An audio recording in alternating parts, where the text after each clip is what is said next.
time it takes a woman to reach orgasm compared to a man is a problem that we need to work on. I said that at my last show when a woman just yelled out that men need to work on. She kind of helped me prove a point. And it's only because I feel like women have a lot of misguided anger towards men about this. Like we're not trying or we don't give a shit. We do.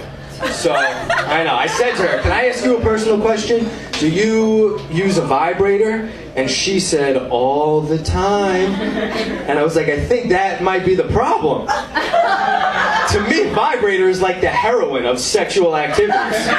And a penis is like weed. It is a quality product. You can't go home, constantly shoot up heroin, and then have the nerve to be like, why the fuck isn't weed getting the job done anymore? Oh, it must be the weed's fault. So, he's definitely got a point. Before we get into this, I'm Kage. This is Taboo Table Talk. We explore sex, love, and relationships with a specific emphasis on education and sex, right? Yeah, in the reference to him talking about cocaine and weed, I don't want to use that as a reference. I actually want to use like microwave and stoves. You know, if you're constantly eating microwave food and then you're required to put a meal in a stove, you're going to be dissatisfied with the time that it takes. Right? You're going to be like, oh my God, this doesn't take a minute and 30 seconds. Why am I waiting this long to get my food? We can all relate to eating food from the microwave and eating food from the stove. You know, one takes a lot more time in preparation, which I can compare that to the female orgasm. Typically, it takes women anywhere between 24 and 38 minutes to be aroused and experience any type of pleasure in her vulvovaginal region.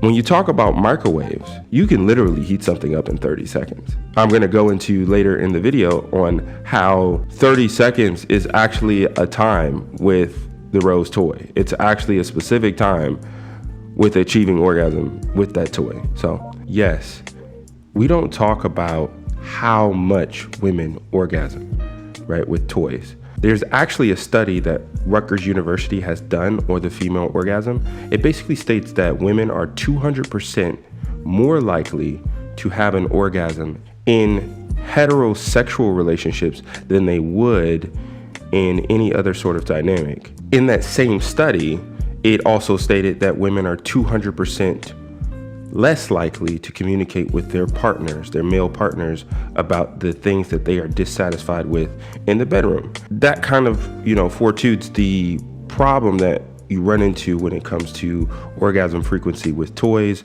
versus orgasm frequency with another human being. All right, let's just take, for instance, a rose, right? Roses themselves vibrate and they suction at a rate of 65 to 257 rates per minute. That means going back and forth, right? A human being cannot move that fast. No, not even close. Let's just say if you were to scale that in a automobile, if you were to take the motor out of a Rose toy and you were to put that into a automobile, that automobile would be able to go 1,000 miles per hour. We as human beings aren't able or capable to move that fast, no matter how much training you do, how many push-ups, tongue-ups, whatever you want to call them, right? Then you relate that back to how you receive pleasure. Women specifically, if you are constantly orgasming with that toy at that frequency rate, at that amount of power, exerting that much force onto your body, even in that small increment of space, then a human being will not be capable of getting you to the level of pleasure that you're used to with that toy.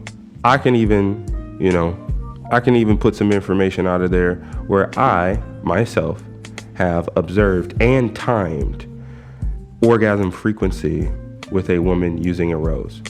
It ranged from 30 to 38 seconds, from literally unaroused to arousal to orgasm. Literally happened within 30 to 38 seconds.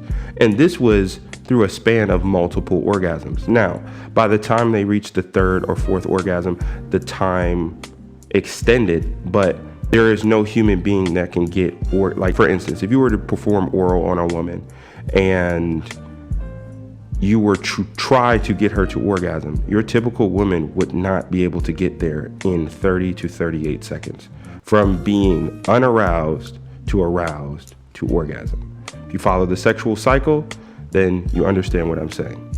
But I think that's the bigger point that we need to talk about, is that how frequent women can orgasm with toys. We're not talking about the mental conditioning that they're doing with their bodies, right? I always talk about personal somatic planning and how you can build or destroy a habit in 90 days. When you focus on the things that affect your body, and then you actually take the time to breathe through the thoughts, the doubts, all of those things that affect you, orgasming and how frequently you're orgasming, and then you're able to connect flesh to flesh, like your hand with yourself, right? If you're able to connect and breathe in silence or with music, candles, fragrances, incense, all of that stuff, Palo Santo, like all of that stuff.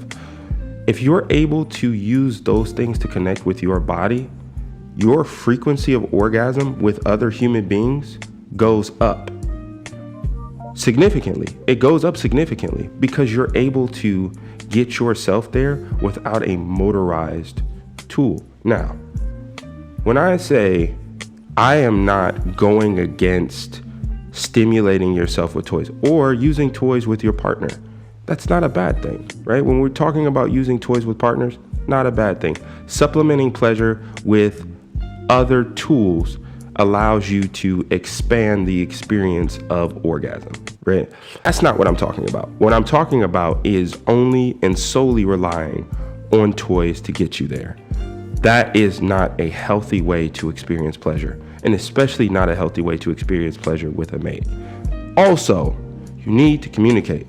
Communicating with a partner, especially when you vet someone who's really there for you, who really wants to see the best for you, they're not going to combat you. They're not going to go against your word because they want to see the best for you. They want to have the best experience with you. I'm just going to speak from a male perspective. As a man, nothing gives me more pleasure and more sense of accomplishment and connection with a woman, but in a way of pleasing her and getting her to where she needs to go or where she wants to go. That is the goal, ultimately. So, all right, you guys, all I'm going to say is be as good to yourselves as you are to others.